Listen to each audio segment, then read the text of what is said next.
అని అడుగుతున్నా. సాక్షాత్ వెంకటేశ్వర స్వామి దిగొచ్చి నాకు ప్రాణభిక్ష పెట్టాడు. ఇంకా ఈ రాష్ట్రానికి ఏదో చెయ్యాలి అనే ఉద్దేశంతో నాకు ప్రాణభిక్ష పెట్టాడు. అలాంటి వ్యక్తిని నేను ఎప్పుడు హింసా రాజకీయాలను ప్రోత్సహించరు. హింసా రాజకీయాలు చేసే వాళ్ళుంటే వాళ్ళ గుండెల్లో నిద్రపోతానని మరొక్కసారి మీ అందరికీ విజ్ఞప్తి చేస్తున్నా.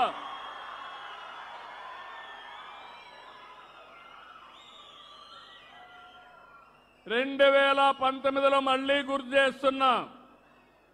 ఆ రోజు జరిగిన సంఘటన, నేనే ముఖ్యమంత్రి, నిద్రలేశాను. సాక్షి ఒక టీవీ ఉంది, ఆ పేరు ఎట్లా పెట్టారో నాకు ఇప్పటికి కూడా అర్థం కాలేదు.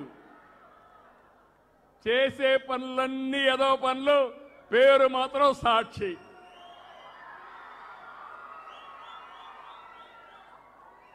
నిద్ర లేస్తే టీవీలో ఫ్లాష్, వివేకానంద రెడ్డి గుండెపోటుతో చనిపోయాడు.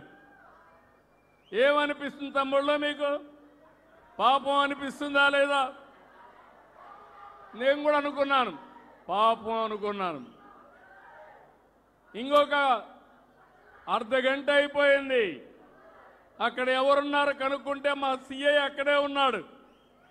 సిఐని పెట్టుకొని రక్తాన్నంతా పరిశుభ్రం చేసి నెత్తి మీద కత్తితో పోట్లేసి మెదడు కూడా బయట వస్తే వీళ్ళ బంధువే వీళ్ళ మామను పిలిపించి వాళ్ళ హాస్పిటల్లో సిబ్బందిని తీసుకొచ్చి కుట్లేసి బాక్స్లో పెట్టి అంత్యక్రియలు చేయాలని ప్రయత్నం చేశారు. అప్పుడు ఆయన కూతురు సునీత, కాదు పోస్ట్ మార్టం చేయాలి, వాస్తవాలు బయట రావాలని అడిగింది. పోస్ట్ మార్టానికి వెళ్తే భయంకరమైన సత్యం బయట వచ్చింది. ఇది గుండెపోటు కాదు, గొడ్డలి వేటు.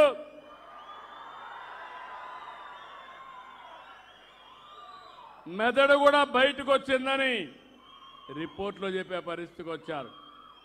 సాయంత్రం అయింది, డ్రామా మారింది, ప్లేటు ఫిరాయించారు. మా నాన్నను చంపేశారు. ఇప్పుడు ఒకే ఒక దిక్కు మా చిన్నాన్న, ఆయన కూడా చంపేశారని ప్లేటు ఫిరాయించాడు. తెల్లవారింది, పేపర్ వచ్చింది, నారాసుర రక్త చరిత్రని నా చేతిలో కత్తి పెట్టి ఒక ముఖ్యమంత్రి పైనే అపవాదు వేశారు. ఏం జమ్మల్లో జ్ఞాపకం ఉందా లేదా? కోర్టుకు పోయి ఎవరు మాట్లాడకూడదని ఒక ఆర్డర్ కూడా తీసుకొచ్చారు. దానివల్ల ఎలక్షన్లో సానుభూతి కూడా వచ్చింది. మీరు కూడా అనుకున్నారు పాపం అని.